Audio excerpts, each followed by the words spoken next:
Hello and welcome to Elecspo, and it is time for part 3 of the Newcastle United Saudi Takeover experiment. We've done 10 years so far, and quite frankly, a ridiculous amount of money's been spent. It has brought success though, with Newcastle winning both domestic and European silverware. However, they're yet to establish themselves in the top 4 or challenge for the title. So with another 5 years and funding somewhat scaled back by Amanda Staveley, can they kick on even more and become Premier League champions? I'm James from Elecspo, and this is part 3 of the Newcastle Saudi Takeover experiment. Let's go. Okay, this is where we left things in 2031, 10 seasons of the Amanda Staveley era. Luis Enrique now the manager who replaced Nuno a year ago. For the third season in a row, they've finished 6th in the Premier League. They haven't finished outside the top 6 since 2024. There's been no trophies though in 2031, so next season Newcastle, they will be back in the Europa League, gunning for European glory once again. But will they be able to do it? Will they be able to even bridge this gap? I mean, they're 20 points shy of the title winners Manchester City. They're quite far off even 4th. Can they make it into the top 4? In these next 5 years, I'd like to think we're comfortably in the Champions League. But will it happen? Let's dive another year into the future. Let's find out. Okay, here we are, the 13th of June 2032, and once again, Newcastle have finished 6th for the 4th season in a row. The Magpies are the 6th best team in the Premier League. It's probably a running joke now. I mean, it's like back in the day when Arsenal used to be bantered for finishing 4th. Christ, they'd kill for finishing 4th nowadays. But for Newcastle and Luis Enrique, they have finished 6th in the Premier League. Let's have a little look. They got 68 points. They were comfortable in 6th. They were nowhere near 7th. They weren't really near 5th either. Nowhere near qualifying for the Champions League. The Golden Boot's gone to Cardona, 21 goals. Antonio, one of the top assist getters. But notably, you'll notice that Newcastle have actually qualified for next season's Champions League. That is because they are the Europa League champions. Let's have a little look at their route to the final. They were in a group alongside Sparta Prague, Krasnodar and Red Star Belgrade. Pretty good group, and obviously they made it through. They then met Ajax in the second round. Quite a tough game, but they won 5-1. They eased through. Then they were against Lyon in the quarter-finals. Marlon Cardona, absolutely sensational in that quarter-final. Then it was Wolfsburg, just making it through 4-3 on aggregate, setting up a final with Copenhagen. And quite frankly, it was the Amad Diallo show. A hat-trick within 31 minutes, giving Newcastle a 3-0 win at the Aviva, making them Europa League champions for the second time of the Amanda Staveley era. They won it in 2030, and now they have done it again in 2032. Meaning they've now won 5 trophies since the takeover happened in 2021. Let's have a little look at the transfers, see if there's been big money spent this year. There probably has. There's always big money spent. Not quite as much actually. £101 million spent, and more than double that coming into the club at £206 million. For the first time in this simulation, Newcastle have actually made a huge profit in the transfer window. Let's have a little look at the players, and it's no surprise to see Marlon Cardona near the top. He was the second best player this season, 26 goals for the Colombian. I'm pretty sure he is Colombian. I haven't just made that up, have I? We'll have a little look just to be sure. He's 22 years old, already got 22 goals for his country in just 32 games. He's the number 9, loving life at Newcastle, but there is a negative. He's struggling to connect with Ilan Marshall. I mean, that's fine, Marlon, just don't talk to him in the car park.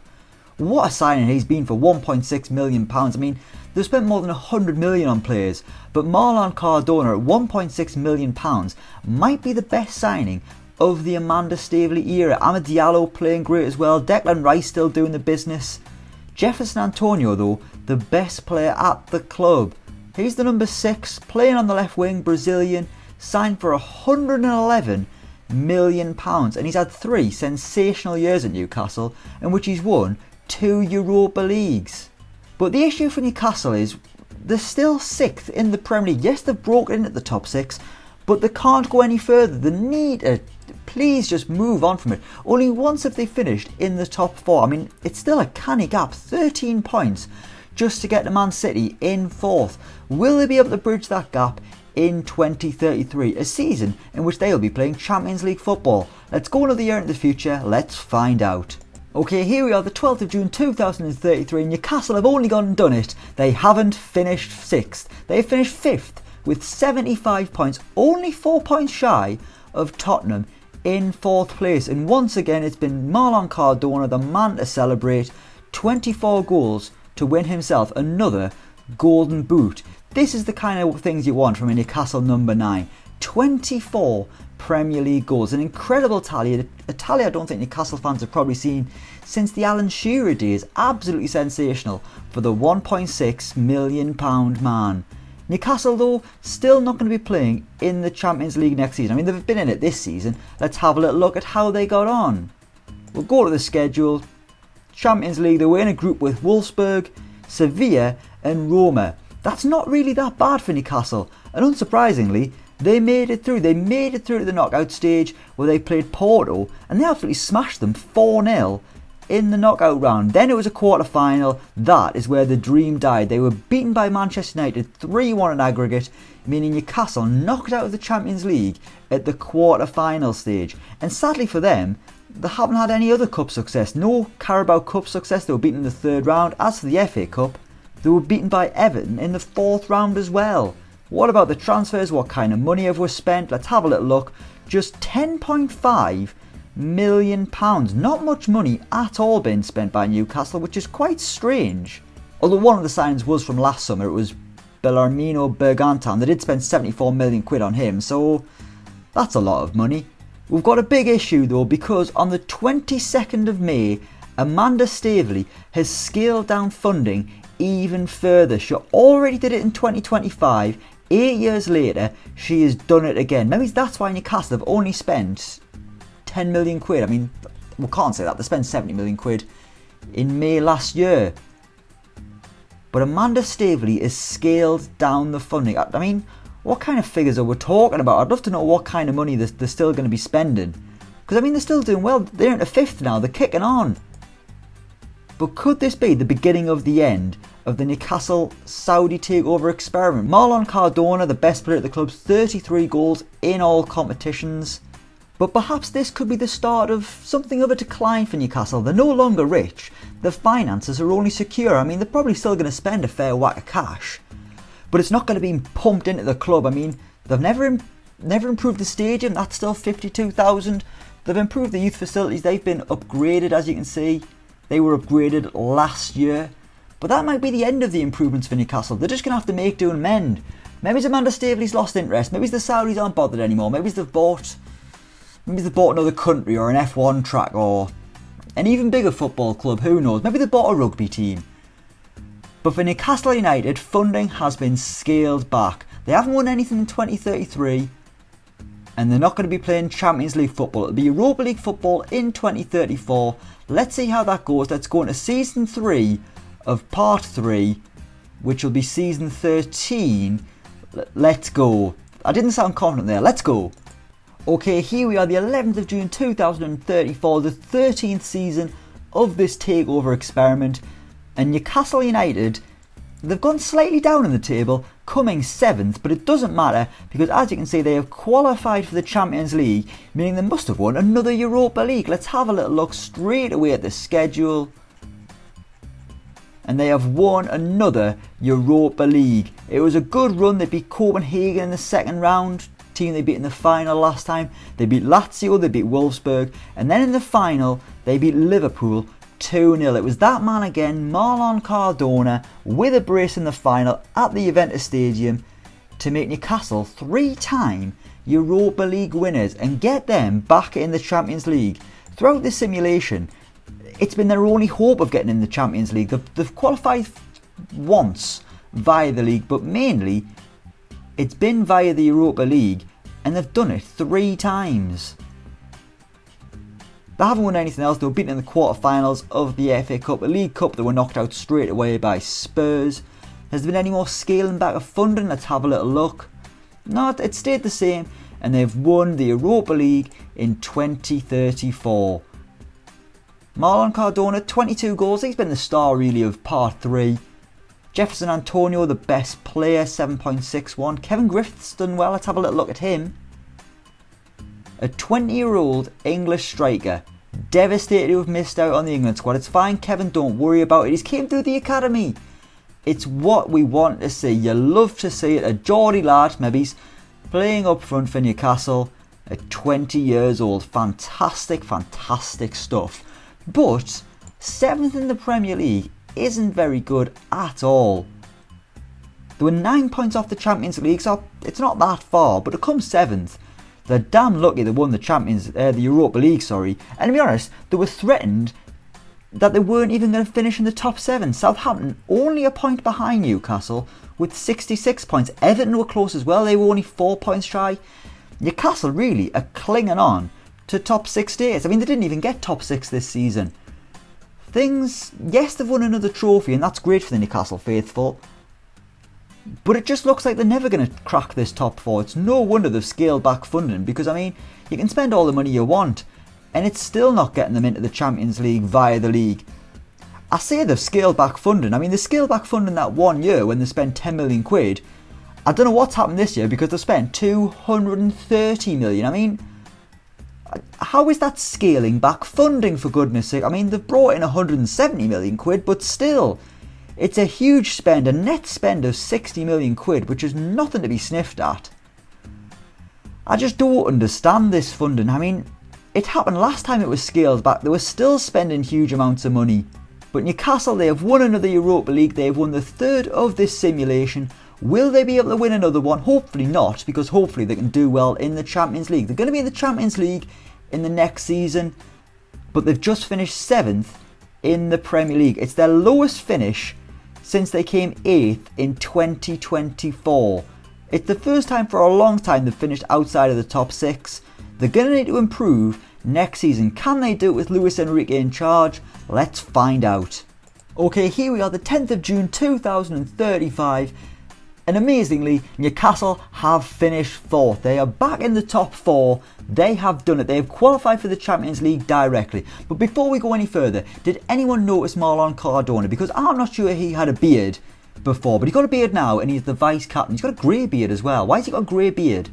How on earth has that happened? Marlon, what's the matter with you? Are you stressed? You shouldn't be stressed. Well, you've only scored 8 goals this season. Things haven't been very good. Has he been injured? Yeah, 4 months, damaged his Achilles tendon. That is not good at all for Marlon Cardona. But let's have a little look at the Premier League. Newcastle finishing 4th with 81 points. They were only 7 points off the title. It's the closest they've came to Premier League glory. The closest they've came since the glory days of Kevin Keegan when they still won out. Let's have a little look at Newcastle. Have they won anything this season? They've won the European Super Cup. They beat Paris Saint-Germain in the final 2-0. That is a big, big win. Champions League, they were in a group with Wolfsburg, Atletico and AC Milan. And amazingly, they made it through. They played Juventus in the first knockout round. They won that 2-1. That's pretty big. Then it was Real Madrid, and that is where the dream died. Once again, at the quarter-final stage, Jamal Musiala with a brace to put Real Madrid through to the semi-finals. It was also the semi-finals where Newcastle lost in the FA Cup. They lost on penalties to Chelsea, and for the Carabao Cup, they were knocked out early. They're not asked about the Carabao Cup anymore. Every season now they're getting knocked out earlier and earlier. This time it was the 3rd round, and in 2035 Newcastle have won nothing, but that's okay because they have qualified directly for the Champions League. It's the first time they've finished 4th since 2025. And that's a damn good achievement, and they were close to the title. Things are maybe looking up again for Newcastle. Let's have a little look at the landmarks. No mention of funding. Go to the transfer history, and they've spent big again. £211 million. But actually, they've made a profit of £3 million. Goodness knows what's going on with the money at Newcastle, but maybe they're self-sufficient. They've got the reputation to buy players, but they've got so many players that can just sell the other ones on. Goodness knows what's happening. But the best player at the club is the local lad, Kevin Griffiths. He's now the number 10. He feels Maximilio Quinteros is a great team leader. He's got 3 caps for England. He's a lead in the line for Newcastle. And he's just scored 13 Premier League goals.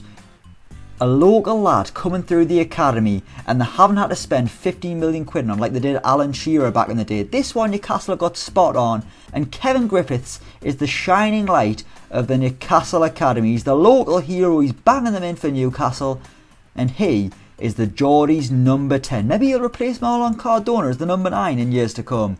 Who knows?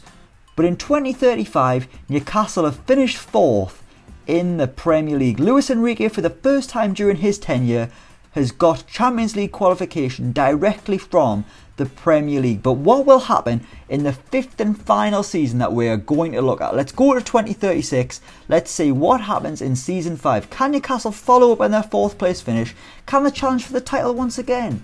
Let's find out. Okay, here we are, the 8th of June 2036, the 15th year of the Newcastle Saudi takeover experiment, and it looks like things have gone wrong because the Newcastle job is available.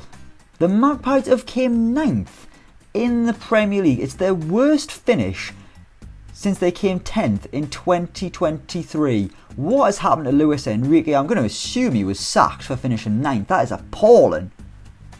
Let's have a little look. He was sacked at the end of the season on the 18th of May 2036 after just shy of 6 years in charge. He won 3 trophies, one less than Nuno Espirito Santo. Luis Enrique sacked as Newcastle United manager. How on earth have they finished so low in the table? Let's have a little look. They've came 9th, getting just 59 points on the board. They were only 3 points off Burnley in 7th. They were only 5 points off Arsenal in 6th. But that doesn't matter because Newcastle are no longer a European club, and it is no wonder that Luis Enrique got the sack. Interestingly, Newcastle listed as rich once again. Is the funding back up? Let's have a little look at the transfers. The Saudis have spent big once again, £220 million. And they've spent more than they've brought in, only bringing in £111. So the spending is clearly back at Newcastle, £220 million. But this season it hasn't brought them any trophies, and now they're going to be looking for a new manager. The Champions League, they were up against Salzburg, Zenit and Roma. They made it through. They played Porto in the first knockout round. They beat them. They played Spurs in the quarters, and yet again they were beaten in the quarter-finals. They won 2-0. They were looking comfortable to be going into the semis, and then they were absolutely hammered at the Tottenham Hotspur Stadium. They lost 3-0, an 80th minute goal from Lucio Espina, winning the game for Tottenham. Outside of that cup run, it's been an appalling season for Newcastle. That's why they've came 9th. That's why Luis Enrique has been sacked. But perhaps they're suddenly rich again. Is the funding back on? I just don't know. I mean, this is an appalling season to come 9th. Throughout this simulation, we've won 7 trophies. We've had 2 top 4 finishes, 1 kind of title challenge. But Newcastle, after 15 years of ridiculous riches, I mean, let's just look at the money spent. The most they spent, just shy of 400 million quid.